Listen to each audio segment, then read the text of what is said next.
I love to use markers in my lace to mark my repeats and keep track of where I am, but it can be a problem when there's a double decrease right next to a marker because that marker needs to move. So here's how I solve that. This is an SK2P, so I'm going to slip that first stitch as if to knit, and now I'm going to knit two together, being really careful to get it around the marker. Now I'm going to pass my slipped stitch over, and now everything is going to come off the left needle after I've put my right needle through the marker.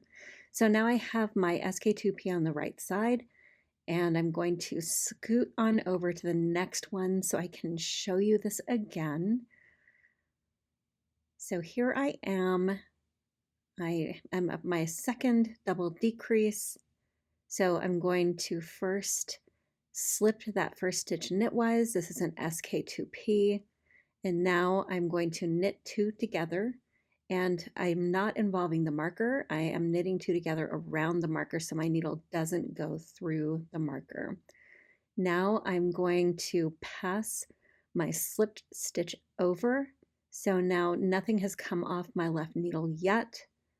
And once I've done that, I have my working stitch on my right needle, and then my right needle goes through that stitch marker and everything comes off and onto my right needle.